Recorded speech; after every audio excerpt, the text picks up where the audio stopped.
Hello नमस्कार दोस्तों। मैं राकेश अपने इस यूट्यूब चैनल पर आपको तहे दिल से हार्दिक स्वागत करता हूं।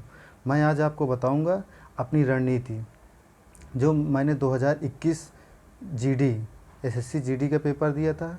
एसएससी सीजीएल और एमटीएस सीएचएल, जिसमें मेरा एसएससी जीडी का पेपर क्वालिफाई हुआ था, सीजीएल प्री हुआ था, मेंस हुआ था, उसके बाद डिस्क्रिप्टिव देकर आया हूँ।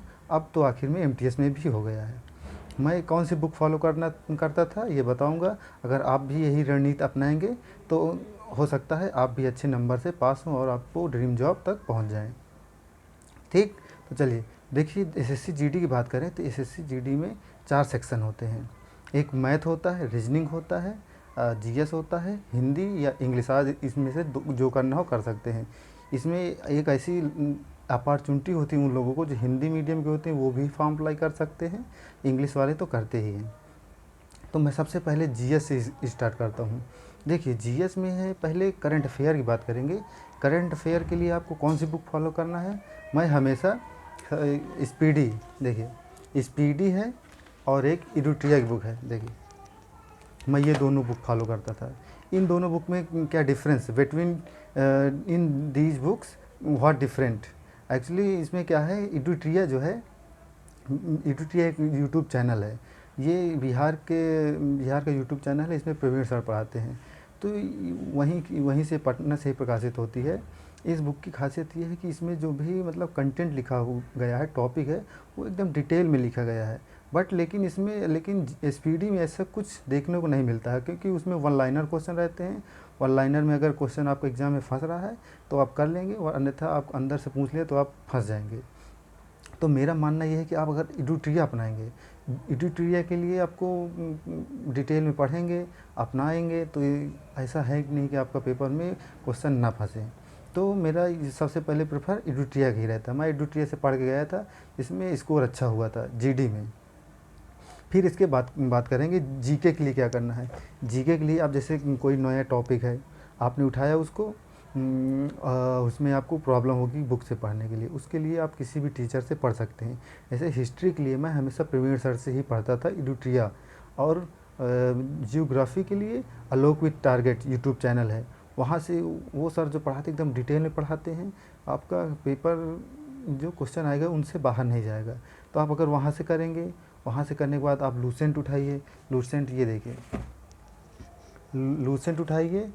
लूसेंट के बाद आपको जो वहाँ से पढ़ के आए हैं उसको रिवीजन कीजिए, रिवीजन करिए, बार बार पढ़िए। फिर इसके बाद आती है प्रैक्टिस की।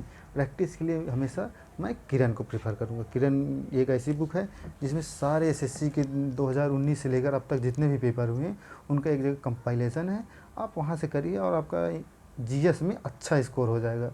आपको जीएस मतलब सिलेक्शन लेने के जीएस में कम से कम 15 से 18 क्वेश्चन सही होने चाहिए, तब जाके आप ड्रीम जॉब तक पहुंच पाएंगे।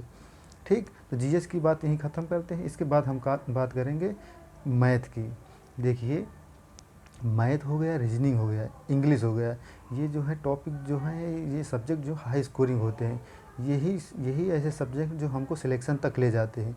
इसीलिए ज़्यादातर टाइम अगर आप मैथ, रीजनिंग, इंग्लिश या हिंदी में दे रहे हैं तो आपका सिलेक्शन निश्चित तौर पे आप सिलेक्शन तक पहुंच जाएंगे। तो आप देखिए, पहले मैथ के लिए सिलेबस कहीं से, किसी टीचर से, कोई भी टीचर से कंप्लीट करिए। कंप्लीट करने के बाद आपको क्या करना है, प्रैक्टिस करना है। प्रैक्टिस के लिए, मैथ के लिए मैं ज़्यादा रिकमेंड यही किरण को करूँगा। किरण में पूरे क्वेश्चन रहते हैं, जितने भी पिछले साल के क्वेश्चन आए हुए रहते हैं उसमें से करिए। वो टॉपिक वाइज रहते हैं, टॉपिक वाइज से करिए। फिर जब वो पूरा किरण को आप कम से कम 2 से 3 बार लगाएं। एक बार लगाने से काम नहीं चलेगा, 2 से 3 बार लगाएंगे, क्वेश्चन रट जाएगा एकदम। हर मतलब जितने भी टाइप होंगे, टाइप का नियम पता चलेगा। और जब बार बार प्रैक्टिस करेंगे तो स्पीड आएगी, तो आप अच्छा एग्जाम में स्कोर कर पाएंगे। मैं हमेशा जो है जीडी का मॉक टेस्ट बहुत कम ही देता हूँ। मैं हमेशा सीजीएल का देता हूँ या 10+2 का देता हूँ। या अगर इनमें आप टायर 1, इनका टायर 1 आप दीजिए। टायर 1 करेंगे तो आपका जीडी में तो आराम से हो जाएगा, क्योंकि उसमें 1.5 घंटे का समय रहता है, इसमें 1 घंटे का समय रहता है। तो टाइम मैनेजमेंट वाला प्रैक्टिस आप घर, रूम पर या लाइब्रेरी में जा कर स्वयं कर सकते हैं, कहीं बाहर जाने की ज़रूरत नहीं है। तो आप इतना कर लेंगे, मैथ के लिए आप इतना करेंगे सफिशिएंट रहेगा। इसके बाद बात करेंगे इंग्लिश के लिए। इंग्लिश में सबसे ज़्यादा प्रॉब्लम किस में होती है? वोकैबुलरी में। वोकैबुलरी के लिए आपको मैं रिकमेंड करूँगा सबसे ज़्यादा ब्लैक बुक पे। देखिए ये है ब्लैक बुक, ये मेरी देखिए एकदम मैंने इसको 3 से 4 बार पढ़ लिया है। ठीक, 3 से 4 बार पढ़ने के बाद अगर मैं कोई भी मॉक टेस्ट दूँ या कोई भी पेपर दूंगा तो मेरे जो वोकैबुलरी का सेक्शन होगा वो 95 प्लस ही, मतलब 95% हमेशा सही हो जाता है, क्योंकि ये पूरा मैंने सिलेबस कंप्लीट किया है। इसके बाद जितने भी प्रीवियस ईयर के क्वेश्चन आते हैं वो पूरी वर्ड पावर मैंने तैयार कर लिया है, तो क्वेश्चन बाहर से नहीं आएगा, है ना। तो ब्लैक बुक से आप करिए। ब्लैक बुक में सारे प्रीवियस ईयर होते हैं, एमटीएस, सीजीएल, स्टोनो, जीडी, सभी के सभी वर्ड आपको इसमें मिल जाएंगे। आप इसको करेंगे आराम से, आपका वर्ड पावर तैयार हो जाएगा। अभी काफ़ी समय भी है, तब तक में आप काफ़ी तैयार भी कर लेंगे। अब इसके बाद जब ग्रामर पोर्शन की बात करेंगे, ग्रामर के लिए एमबी बुक, दिस वन, देखिए ये है एमबी बुक। एमबी बुक से प्रैक्टिस करिए। एमबी बुक में भी बहुत सारे मतलब आपको प्रीवियस ईयर मिल जाएंगे। एमबी बुक करने के बाद मैं फिर इसके बाद हमेशा ये किरण से भी कभी कभी हल करता हूँ। ये देखिए, है ना, किरण से भी हल करता हूँ। अभी जब मैं मेंस वाला पेपर देने गया था तो यही हल कर रहा था। किरण को हल करिए, जब बार बार प्रैक्टिस करेंगे आपका स्कोर खुद में खुद बढ़ने लगेगा, है ना। अब बात करेंगे रीजनिंग की। रीजनिंग के लिए तो केवल एक ही है, प्रैक्टिस प्रैक्टिस प्रैक्टिस, और कुछ नहीं। अगर आप प्रैक्टिस करते रहेंगे रीजनिंग तैयार होगी। लेकिन जैसे कुछ टॉपिक होते हैं, जैसे डाइस हो गया, कैलेंडर हो गया, क्लॉक हो गया, इनको अगर इसमें नहीं समझ में आ रहा तो आप किसी भी एक टीचर को फॉलो करिए, वहाँ से करने के बाद प्रैक्टिस करिए।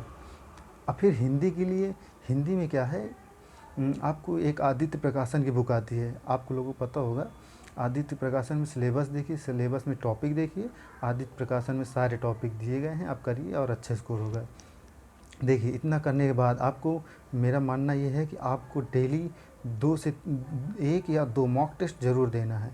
मॉक टेस्ट देते रहेंगे तो आपकी प्रैक्टिस, अभ्यास रहेगा, आप पेपर में अच्छा कर पाएंगे, है ना।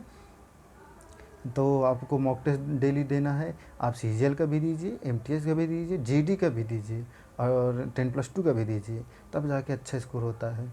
मैं डेली 2 मॉक टेस्ट देता था। एग्ज़ाम समय तो हमेशा 2 मॉक टेस्ट दो और रिवीजन करो, मॉक टेस्ट दो, रिवीजन करो, और इसके अलावा कोई पढ़ने का वही नहीं होता है।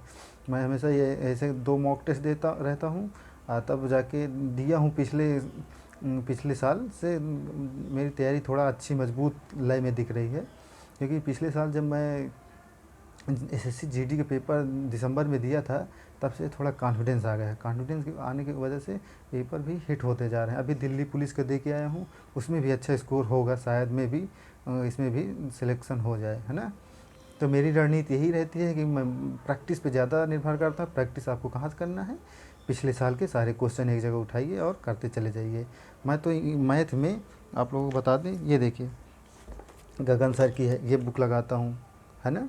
गगन सर की ये बुक लगाता हूँ। इसमें से बहुत सारे मतलब पेपर है पिछले, लेकिन गगन सर की बुक से लगाता हूँ। ये मेरे पास देखिए, ये सीजीएल का है प्रैक्टिस, ये है उसमें का 10+2 का। अब देखिए, जब मैं जैसे मान लो मैंने 2021 का कोई मॉक टेस्ट दिया, मैथ को हल किया, मैथ को हल करने के बाद अपना स्कोर चेक करूँगा कि मैं इसमें कौन से क्वेश्चन टाइम पे कर पाया हूँ, कौन से नहीं कर पाया हूँ। फिर उसके बाद ये सारी बुक लगाता हूँ, यही बुक्स में वही मॉक टेस्ट मिल जाता है, फिर वही से करते करते प्रैक्टिस हो जाती है। ठीक, बस इस वीडियो में बस मैं आपको इतना ही बताऊँगा। अब मिलेंगे आपको अगले वीडियो पे। धन्यवाद।